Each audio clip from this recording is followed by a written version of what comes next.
They say the robe of justice can hide many things. For me, it concealed an entire past I once wished I could burn to ashes. The crystal chandelier cast fractured light across the dining room of my family's Georgetown mansion, illuminating the Friday dinner ritual that had become my weekly penance. I sat at the far end of the table, the seat that had been mine since childhood, the one that made it clear I was part of the family but never quite central to it. My father, Jonathan Vance, held court at the head, his voice booming as he held forth on his latest legal conquest. "Alexandra, my youngest," he said, swirling his red wine with theatrical flair. "Still wandering around some district court somewhere, or have you finally moved past shuffling papers?" His voice dripped with condescension, particularly when he emphasized the words, "moved past," as if my entire career was a phase I should outgrow. I took a slow sip of my wine, meeting his eyes without speaking. The silence was my armor, forged over decades of these dinners. My brother Michael laughed. That particular laugh he'd perfected in law school, the one that said he was in on the joke and I was the punchline. "Come on, Dad. At least she has a steady job. Not everyone can be a real lawyer like us." His wife Tiffany smirked from across the table, her diamond bracelet catching the light as she reached for her glass. Every word they spoke felt like a blade, but I'd learned long ago to let those blades forge steel inside me, steel that would sharpen the sword I'd one day wield. My mother Eleanor made a weak attempt at defense. "Jonathan, don't say that. Alex works very hard." Her voice barely rose above the clink of silverware on china, a sound so familiar it had become the background music of my childhood disappointments. "Hard work?" Jonathan slammed his palm on the table, making the crystal glasses tremble. "What good is hard work in some administrative role? Did her work help us land the Chin Industries case? The case of the century, Michael. The case that will reshape the entire market." I set down my wine glass with deliberate care. Chin Industries. Ah yes, the largest antitrust case in decades, isn't it, Father? I hear the opposition has brought in a rising star to chair the proceedings. I caught my mother's eye and gave her a small wink, one only she would understand. Her eyes widened slightly, but she said nothing. Jonathan's chest puffed with pride. "Exactly right. Probably some political appointee who doesn't know the first thing about real law. We'll show them what it means to hold the scales of justice." He raised his glass in a toast to himself, and I watched him bask in his own certainty. He had no idea. He would never see what was coming until it hit him square in the face. The next morning, I walked through the marble corridors of the Supreme Court building, my heels clicking a rhythm that matched my heartbeat. The morning light streamed through the tall windows, illuminating the portraits of justices past. I thought of Ruth Bader Ginsburg, of Sandra Day O'Connor, of all the women who'd walked these halls before me and carved out space where none had existed. My chambers overlooked the Library of Congress, a view I'd earned through years of relentless work that my family had dismissed as mere paper pushing. James Sterling, my clerk, was already waiting with coffee and a knowing smile. "Good morning, Justice Vance," he said, emphasizing my title in a way that still felt surreal even after 3 months.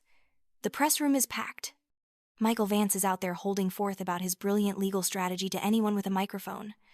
I accepted the coffee, letting its warmth steady me. "And my family?" "Where are they seated, James?" "Front row. I believe they think those are honorary seats reserved for the plaintiff's relatives.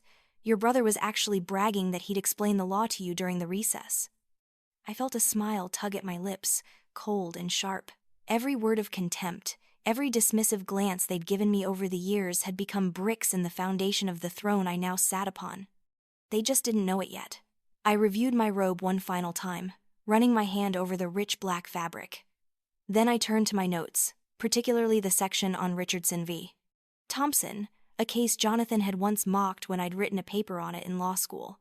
He'd called it frivolous academic nonsense, said I was wasting time on irrelevant precedents. Today, that precedent would be the weapon I used to dismantle his entire argument. The courtroom filled slowly, a murmur of voices building like a coming storm. I watched from my chambers on the monitor as Jonathan Vance strode in wearing his signature power suit and crimson tie. He clapped colleagues on the back, laughed too loudly, gestured expansively toward the empty bench, as if it were a stage built for his performance. Michael whispered something to Tiffany, and they both laughed, their heads bent together in conspiracy. I could imagine what they were saying. Some joke about the new justice, probably. Some dismissive comment about whoever had been appointed to preside over this historic case. Jonathan's voice carried across the courtroom, pitched to ensure everyone could hear. This new judge is probably some academic bookworm who's never tasted real litigation. We'll teach them a lesson in antitrust law they won't forget. Tiffany leaned toward Michael. She probably doesn't even know how to file a motion properly. The whole table erupted in laughter. Only my mother kept her head down, her hands folded in her lap.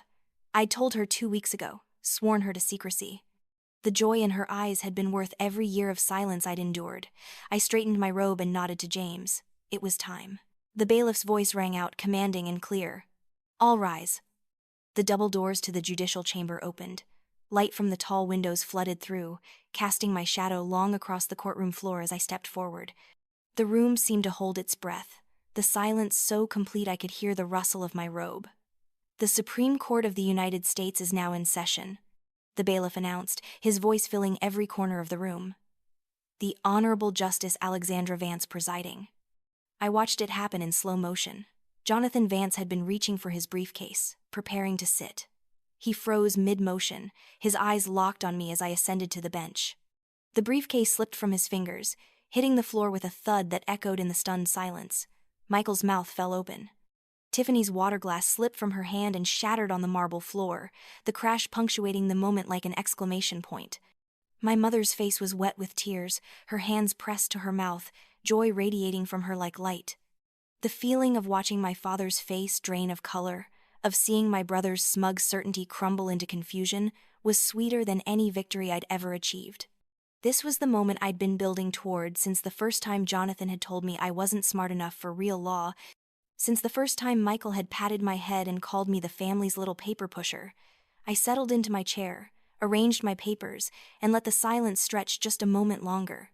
Then I spoke, and my voice rang with authority I'd earned in every brief I'd written, every case I'd studied, every dismissive comment I'd endured. Please be seated. The courtroom slowly complied, a wave of movement accompanied by whispers and shocked glances. Jonathan remained standing for a beat too long, his face cycling through disbelief, recognition, and something that might have been fear. Chin Industries versus the Federal Trade Commission. I continued. Counsel, please state your appearances for the record. Jonathan's mouth opened, but no sound emerged. He stood there, this titan of the legal world, this man who'd spent my entire life telling me I wasn't good enough, struck completely dumb.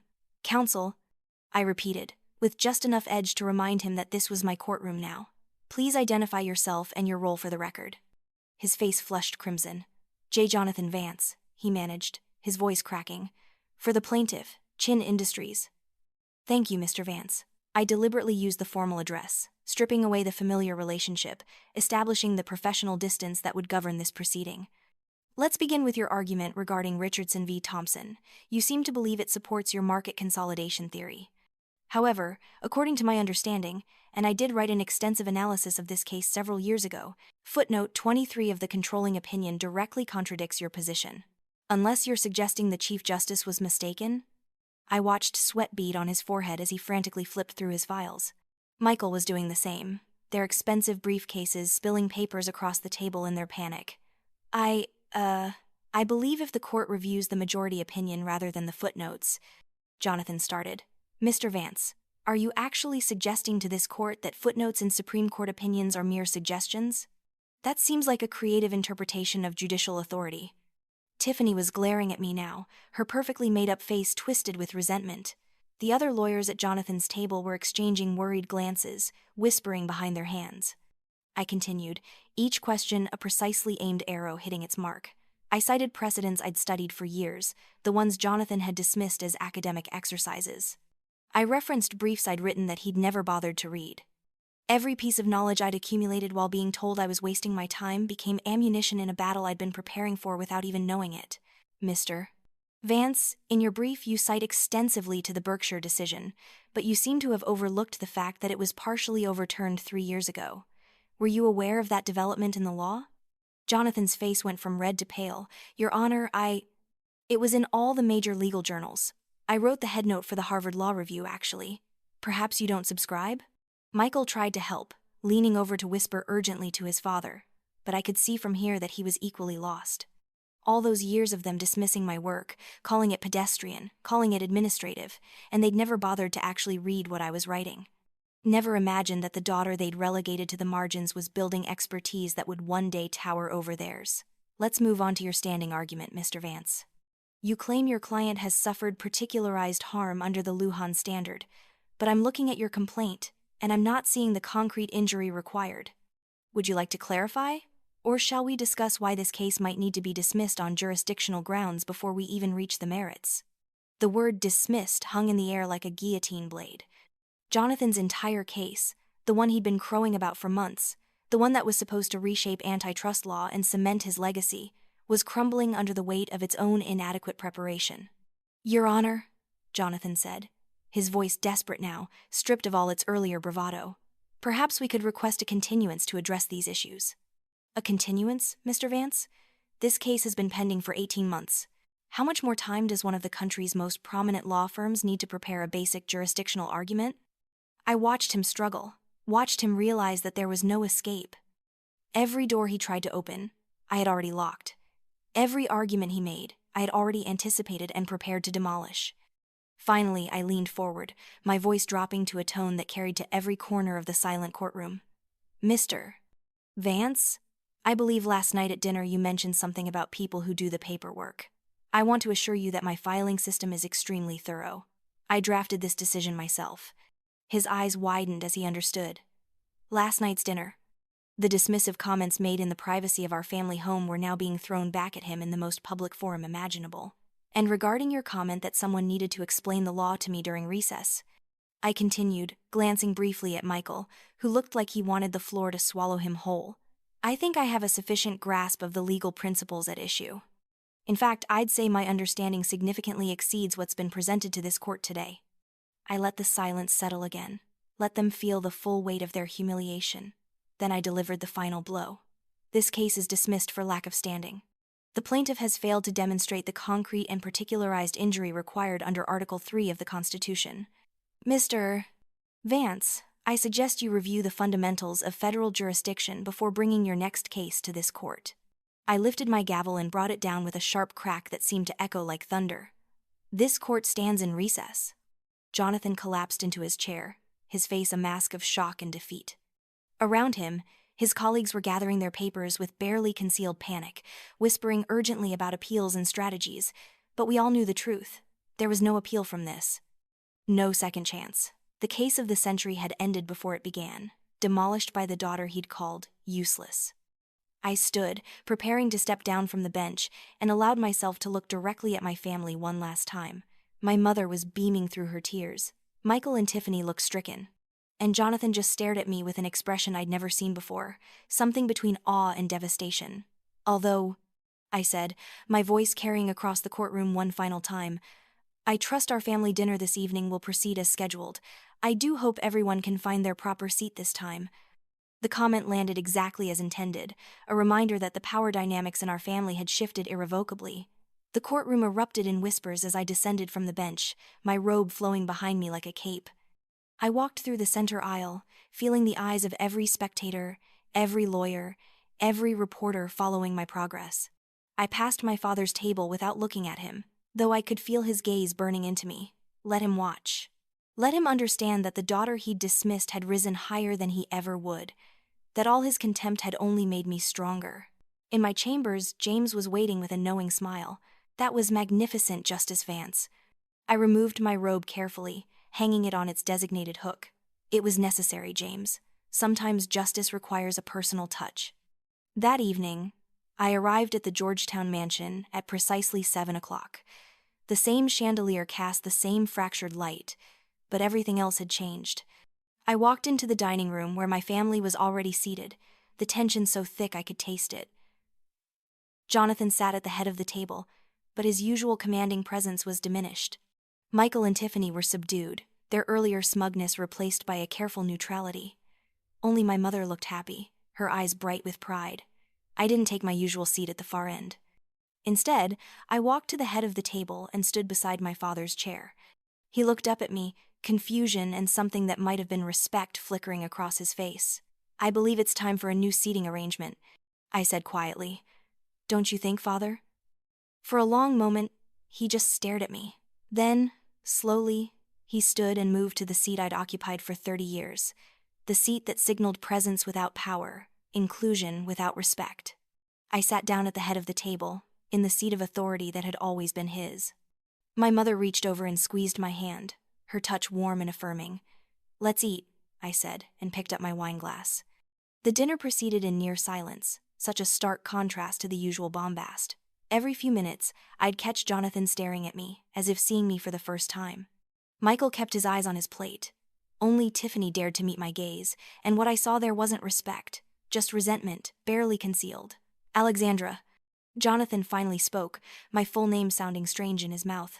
"I didn't know." "I'm aware," I replied. "You never asked. You assumed my work was beneath your notice. You assumed I was beneath your notice." "But the Supreme Court," Michael interjected. "How long have you been a justice?" 3 months. "I was confirmed while you were all busy with the Chin Industries preparation. I thought about telling you, but then I realized this would be more educational." Jonathan's jaw tightened. "You deliberately let me walk into that courtroom blind." "No, Father. You walked in blind because you never thought to look. I've been writing about antitrust law for years, publishing in major journals, building the very expertise you assumed I didn't have, but you were too busy dismissing me to notice." The words hung in the air, truth laid bare and undeniable. I saw my mother nod slightly, her vindication in this moment matching my own. "The robe of justice," I said softly, "conceals many things, but today it revealed the truth about competence, about respect, about the value of work you considered beneath you." I stood, pushing back from the table. "I have a busy day tomorrow. Another case, another opportunity to ensure justice is served properly. Thank you for dinner." As I walked toward the door, Jonathan called out, "Alexandra, wait!" I turned, one hand on the doorframe. "I'm sorry," he said, and the words sounded like they were being dragged from somewhere deep inside him. "I should have seen it. Should have seen you." I nodded slowly. "Yes, you should have, but you didn't, and that says more about you than it ever said about me." I left the Georgetown mansion that night knowing I would return, not because I needed their approval anymore, but because I'd finally claimed my rightful place. The daughter they'd dismissed was now the justice who would shape the law. The sister they'd mocked now held power they could only dream of. The night air was cool as I walked to my car, the lights of Washington, D.C. spreading out before me like a constellation of possibilities. Somewhere in this city, there were other young lawyers being dismissed by their families, other daughters told they weren't good enough, other people whose worth was being measured by someone else's limited imagination. Tomorrow, I'd put on my robe again. I'd walk into that courtroom and continue the work that mattered, the work that made a difference. And maybe, just maybe, someone would see me there and realize that the people who dismiss you don't get to define you. I'd spent 30 years trying to earn my father's respect, believing that if I just worked hard enough, achieved enough, proved enough, he'd finally see my worth. But respect demanded can never match respect commanded. And today, in that courtroom, I hadn't asked for anything. I'd simply taken my rightful place and let the truth speak for itself. The robe of justice had hidden my journey, kept my ascension secret until the moment of perfect revelation. But it had also protected me, given me space to grow into the person I was meant to be without the weight of my family's expectations crushing that growth. I drove through Georgetown's tree-lined streets, past the monuments and memorials, past the symbols of power and justice that filled this city. I thought about all the women who'd worn the robe before me, who'd faced their own battles for recognition and respect. They'd left a path for me to follow, and now I was leaving one for others. My phone buzzed with a text from my mother. Just 2 words. "So proud." I smiled, feeling something settle in my chest, some final piece of validation clicking into place. My mother had always believed in me, even when she couldn't protect me from my father's dismissiveness. She'd seen me, truly seen me, even when I was invisible to the rest of the family. The next morning, I arrived at the Supreme Court before dawn. The building was quiet, the marble halls empty except for the security guards, who nodded respectfully as I passed. I made my way to my chambers and sat at my desk, looking out at the Library of Congress as the sun began to rise. There were briefs to review, opinions to write, cases that would shape the lives of millions of people. This was the work that mattered, the work I'd been preparing for even when others dismissed it as mere paper pushing. James arrived with coffee and the day's schedule. "Justice Vance, the press is asking for a statement about yesterday's proceedings." I considered for a moment. "Tell them Justice Vance makes her statements in the courtroom." The law speaks for itself. He nodded, understanding what I meant. This wasn't about revenge or vindication, though both had their place. This was about doing the work with integrity, about ensuring that every person who came before this court received the justice they deserved. But that didn't mean I'd forgotten the lesson of yesterday, or the lessons of all the years that led to it. I'd learned that sometimes the sweetest justice is the kind you serve yourself, the kind that requires patience and preparation and the absolute certainty that you're right. I'd learned that the people who underestimate you give you the greatest gift of all, the element of surprise. That while they're busy dismissing you, you can be busy becoming everything they said you'd never be. And I'd learned that respect isn't something you can earn from people determined not to give it. It's something you claim for yourself, something you build through your own excellence, regardless of who's watching or who believes in you. The robe of justice hung behind me, ready for another day, another case, another opportunity to serve. It had hidden my past, but it had also revealed my future. And that future was bright with possibility, illuminated by the knowledge that I'd proven everyone wrong in the most spectacular way possible. I picked up my first brief of the day and began to read. There was work to do, justice to serve, and a legacy to build. Not the legacy my father had envisioned for me, but the one I'd created for myself. The robe of justice had hidden many things. But in the end, it revealed the only truth that mattered. I was exactly where I belonged, exactly who I was meant to be, and no one could take that away from me now.